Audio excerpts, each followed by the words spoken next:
공급 절벽의 매물 잠김까지 뛰고 또 뛰는 집값이다. 당연히 공급 자체는 부족하고 집값은 상승이 될 수밖에 없겠죠. 집값 안정화는 당분간 힘들 수밖에 없습니다. 투자를 하고 싶어도 할 수가 없죠. 그러면 개발 압력 높은 지역 어디냐? 바로 GTX A 노선이 현재 공사를 하고 있는 발빠르게 선점하셔서 투자의 계획을 세우시는 게 정답이다. 네, 오늘은 부동산 올인원 이분 모시고 함께합니다. 재개발 마스터 함주원 부장님과 인사 나눌게요. 어서 오시죠. 네, 반갑습니다. 네, 반갑습니다. 자, 오늘 부장님과 함께 부동산 시장의 상황부터 좀 살펴보려고 합니다. 자, 그동안은요, 시장 속에서 부동산의 투기를 막고자 정말 여러 가지 대책들이 쏟아졌죠. 자, 그렇다면 이렇게 많은 대책들 사이에서 우리는 어떤 전략을 세우는 게 좋을까요? 이슈 진단 통해서 만나보시죠. 네, 현재 이제 서울시 부동산 시장을 보게 되면 이런 공급량 자체가 상당히 부족하다고 합니다. 그로 인해서 이제 아파트 매가 자체가 계속적으로 이제 상승이 되고 있는 보도 내용 자체, 뉴스 기사를 많이 볼 수가 있겠습니다. 그로 인해서 공급량을 대폭적으로 늘리기 위해서 오세훈 시장이라든가 여러 가지 이제 정비 사업을 통해서 공급량 자체를 늘릴 계획을 가지고 있습니다. 그래서 요번에 이제 간담회를 가졌는데 이제 국토부 이제 장관이죠. 요번에 새로 임명된 이제 국토부 장관하고 오세훈 시장이 요번에 간담회를 가졌습니다. 이 간담회 내용을 이제 간략하게 보면은 어쨌든 이제 공급량 자체를 이제 대폭적으로 늘리기 위해서 정비 사업을 활성화해야 된다. 이런 이제 목소리는 동일하게 나왔습니다.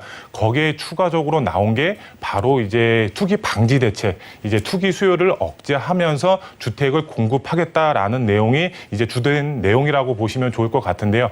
여기서 이제 중요한 점이 투자를 계획하시는 분들, 투자를 하고 싶은데 이런 투기 방지 대책으로 인해서 투자를 하고 싶어도 할 수가 없는 상황이 앞으로 올 수도 있습니다. 그래서 오늘 강의는 이런 투기 방지 대책을 피해서 이제 투자할 수 있는 전략 어떻게 잡아야 될지 오늘 강의를 통해서 한번 알아보도록 하겠습니다. 먼저 강의 순서 이제 말씀을 드리면 첫 번째로 이제 서울 도심 안에 주택 공급 상당히 부족하죠. 그로 인해서 집값이 이제 지속적으로 상승이 되고 있는데요. 이제 보도 내용을 통해서 어떤 내용이 담겨 있는지 첫 번째로 알아보도록 하겠고요. 그다음에 두 번째로 지금 주택 공급 활성화, 공급 자체가 부족하기 때문에 이제 빠르게 주택 공급을 하기 위해서 활성화를 한다고 합니다. 하지만 여기에 투기 방지 대책도 같이 나온다고 합니다. 그러면 투자의 전략은 여기서 어떻게 세워야 될지 두 번째로 알아보도록 하겠고요. 마지막 세 번째로 이렇게 전략을 세웠으면 이제 투자를 해야 되겠죠. 지역적으로 이제 알아보셔야 될 텐데 정말 개발 압력 높은 지역, 바로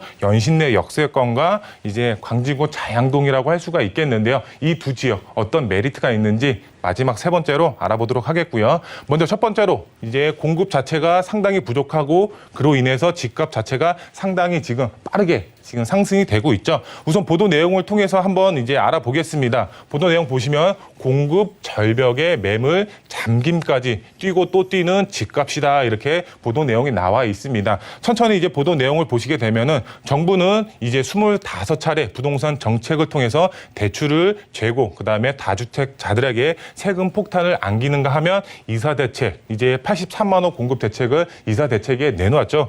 이제 이런 공급 대책까지 내놨으나 시장 불안은 진정이 되지 않고 있다. 이렇게 보도 내용이 나와 있습니다. 공급량 자체를 늘리기 위해서 이사 대책을 통해서 83만 원 공급량 자체를 늘리겠다라고 이제 계획을 했지만 그거에 반대로 시장 자체는 여전히 이제 매가 자체가 계속적으로 올라가고 있다라는 보도 내용이 나와 있습니다. 여기에 이제 보도 내용에 큰 머릿말이 있는데 총 세 가지가 있습니다. 세 가지를 보시게 되면은 쉼 없이 뛰는 집값 천장을 뚫었다. 그만큼 집값 자체가 굉장히 이제 올라가고 있다라고 이게 보도 내용을 이해하시면 될 것 같은데요.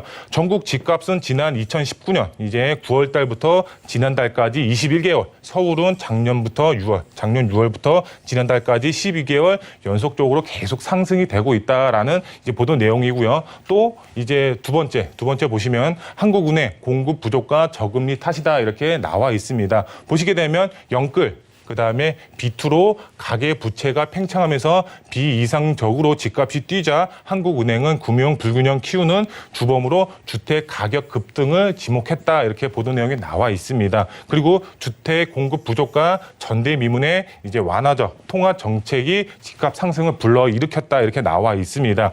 주택 수요는 많은데 아파트 입주 물량 자체는 감소, 그만큼 공급량 자체가 상당히 부족한 상황에서 수요는 많다. 당연히 집값은 상승이 될 수밖에 없겠죠. 그리고 또 이제 코로나로 인해서 그만큼 금리 자체를 내렸죠. 그만큼 금리 자체가 내리면은 투자의 심리를 자극할 수 있는 우려가 있겠죠. 그만큼 금리가 낮으면 대출에 대한 이자 자체의 부담 자체가 적을 수밖에 없겠죠. 그렇기 때문에 투자의 심리도 자극이 됐다 이렇게 보도 내용이 나와 있습니다. 그리고 마지막으로 이제 집값 오름세는 여전히 이제 언제까지 계속될까 이렇게 나와 있는데 이런 이제 내용을 보시게 되면 부동산 전문가들은 이제 눈덩이처럼 불어난 유동성, 그다음에 공급 부족, 그다음에 매물 잠김, 코로나19로 인해서 이런 금리가 이제 저금리죠. 금리 자체가 낮고 이후 집값 밀어 올릴 흐름 자체가 여전히 이제 건재 많이 있기 때문에 이제 집값 자체가 아래쪽으로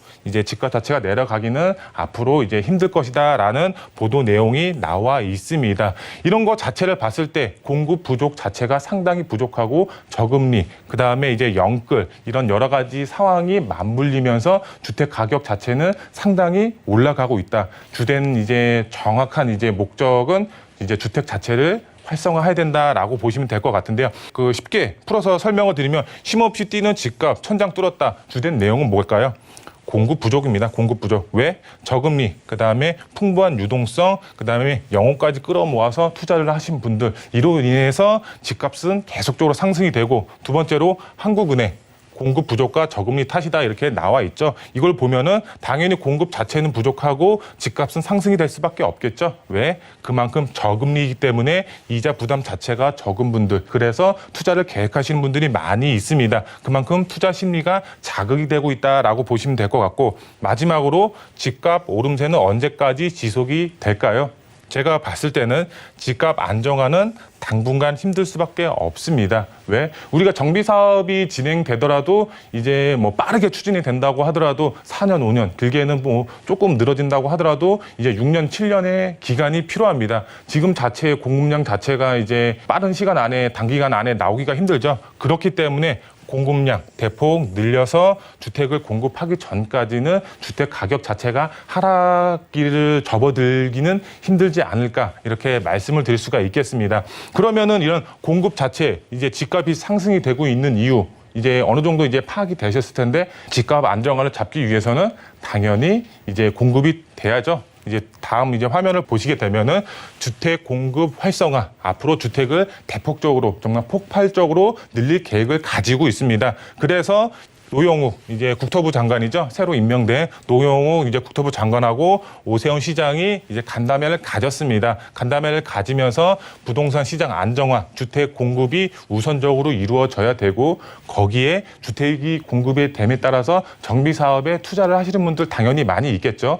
그런 분들을 차단하기 위해서 투기 방지 대책을 이제 같이 내놓는다라고 보시면 될 것 같은데요.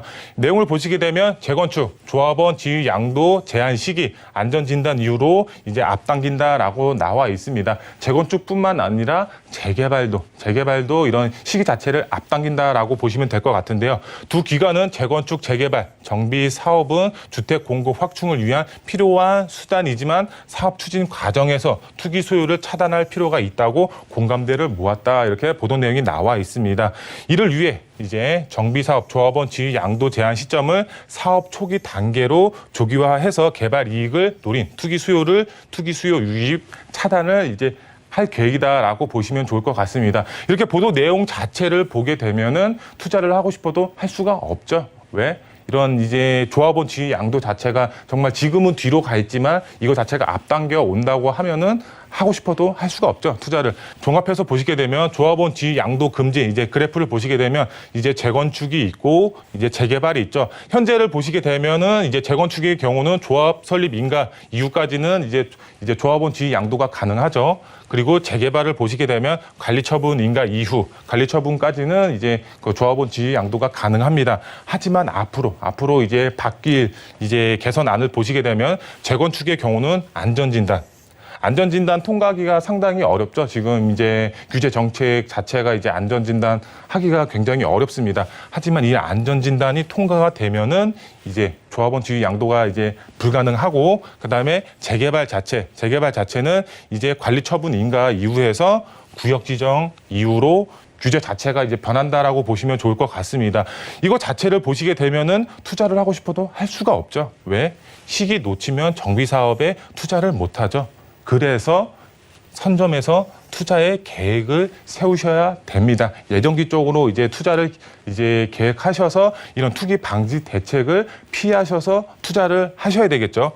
그리고 보시게 되면 사업 확정 나면 프리미엄이 한꺼번에 상승이 됩니다. 이제 우리가 이제 정비 사업이 추진이 되면은 이런 이제 조합 설립 인가, 뭐 안전 진단, 아니면 구역 지정, 관리 처분 인가, 사업 시행 인가, 이런 단계가 진행이 되면 진행이 될수록 계단식 상승이죠.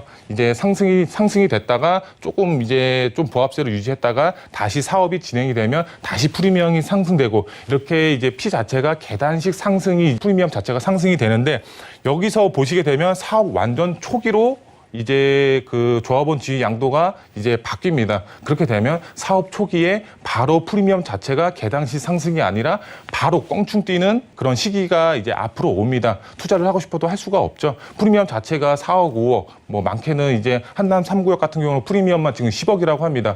이런 이제 금액 자체가 너무 껑충 뛰기 때문에 소액으로 투자를 할 수가 없죠. 소액으로 투자를 할 수가 없습니다.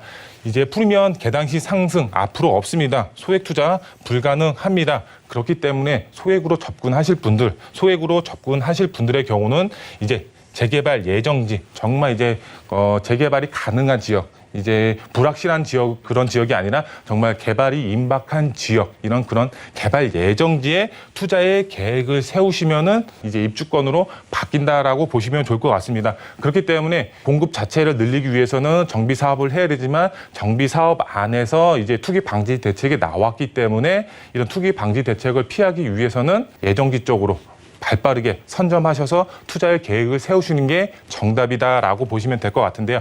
그러면 개발 압력 높은 지역 어디냐? 바로 이제 GTX A 노선이 현재 공사를 하고 있는 연신내 역세권이라고 할 수가 있겠습니다. 연신내 역세권의 경우는 이제 공공으로 추진이 되는 지역도 있고 민간 재개발이 추진이 되는 지역도 있습니다. 이제 어떤 지역에 어떤 방향으로 투자를 해야 될지는 저희와 함께 상의하셔서 투자의 계획을 세우시면 좋을 것 같은데요. 연신내 역세권은 최고의 교통호재 GTX A 노선이 들어가는 지역입니다. 이 교통의 호재, 이 GTX라는 호재로 인해서 집가 상승은 당연히 이루어질 수밖에 없습니다. 그로 인해서 이런 연신내 역세권에 투자를 하셨을 때 실패할 일 없다. 리스크는 그만큼 줄어들었다라고 보시면 좋을 것 같고요.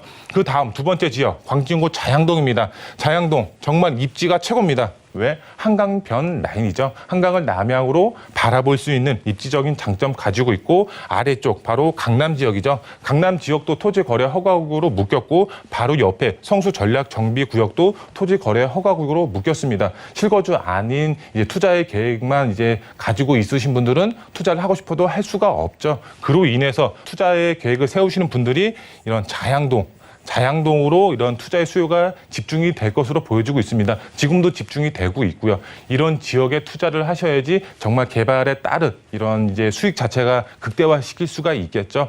이런 연신내 역세권과 광진구 자양동, 정말 동의서를 두 지역 다 일부 지역에서 걷고 있습니다. 그만큼 개발 압력 상당히 높기 때문에 이런 투기 방지 대책을 피해서 투자를 하면 정말 큰 수익 볼 수 있는 그런 이제 메리트 있는 지역이다라고 보시면 될 것 같고요. 투자 포인트 이제 세 가지로 정리해 드릴 수가 있겠는데요. 첫 번째로 투기 방지 대책 피할 수 있는 방법은 바로 예정지 선점 투자가 정답이다라고 말씀을 드릴 수가 있겠습니다. 그렇기 때문에 투기 방지 대책 피해서 투자를 계획하시는 분들 바로 선점 투자하셔라. 그리고 두 번째로 구역 지정 전에는 이제 여기서 보시게 되면 구역 지정 전에 그리고 후, 그다음에 조합원 지위 양도 금지, 바로 이제 투기 방지 대책이라고 보시면 될 것 같습니다. 투기 방지 대책 피해서 투자를 하시면 바로 선점이 정답이다라고 보시면 될 것 같고요. 마지막 세 번째로 정말 이제 투기 방지 대책 피해서 투자할 수 있는 지역, 가성비 있게 정말 이제 투자가 가능한 지역, 정말 소액으로 들어갈 수가 있는 지역, 바로 연신내 역세권이 되겠고요. 그다음에 정말 입지로 봤을 때 정말 좋은 지역, 광진구 자양동입니다. 이런 두 지역의 노밀집 지역의 개발 압력 높은 곳에 투자를 하시면 바로 아파트 입주권을 받을 수가 있겠습니다. 아파트 입주권 받으면 당연히 시세 차익에 대한 금액 자체가 상당히 높겠죠. 그만큼 수익 자체가 상당히 커질 수가 있기 때문에 투자를 계획하시는 분들의 경우는 연신내 역세권과 광진구 자양동 집중해서 투자의 전략을 세우시면 좋을 것 같습니다.